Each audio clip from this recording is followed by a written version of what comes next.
થયા છીએ. એક સુખદ અકસ્માત એ છે કે આવતીકાલે 21મી ફેબ્રુઆરીને યુનેસ્કોએ સમગ્ર વિશ્વમાં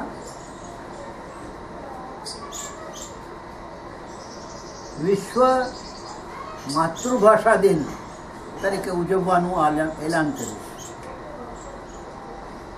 એટલે જેમ બધા ધર્મોનું મહત્વ છે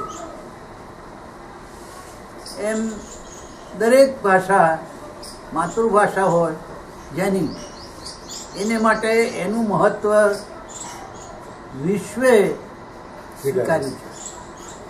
અમુક ભાષા નીચી ને અમુક ભાષા ઊંચી. અંગ્રેજીમાં બધું આવી જાય ને ગુજરાતીમાં કંઈ ન આવે. જો ગુજરાતીમાં કંઈ નહોતું આવતું તો વિશ્વકોશ ગુજરાતીમાં કેવી રીતે થયો? જો ગુજરાતીમાં કંઈ નહોતું તો એના પહેલાં આ વિશ્વકોશ થયો. એના પહેલાં જ્ઞાન ગંગોત્રીના 29 વોલ્યુમ કઈ રીતે થયા? બધા વિષયો એમાં આવરી લેવાયા છે.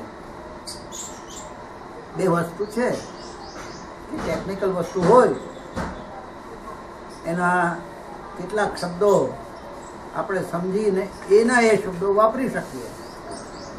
જેમ આપણે કેટલાક ચિહ્નો પ્લસ માઇનસ, ભાગાકારના, ગુણાકારના, વત્તાના, ઓછાના ચિહ્નો એના એ રાખ્યા છે. એમ થઈ શકે, આમાં પણ એમ થઈ શકે. પણ ભાષા પોતાની રાખવી જોઈએ. તો 21મી ફેબ્રુઆરી કેમ રાખી એવો પ્રશ્ન થાય. તો 21મી ફેબ્રુઆરી એટલા માટે રાખી કે બાંગ્લાદેશ સ્વતંત્ર થયો ત્યારે પૂર્વ પાકિસ્તાન હતું. એનું નામ બાંગ્લાદેશ નહોતું. અને એને કહેવામાં આવ્યું કે તમારી માતૃભાષા હવે ઉર્દુ રહેશે. તો એ લોકોએ કહ્યું કે ના, અમારી માતૃભાષા ઉર્દુ નહીં રહે. અમે તો બંગાળી બોલીએ છીએ, અમે તો બંગાળી બોલવાના અને અમારી ભાષા તો બંગાળી જ રહેશે. આ જે એમણે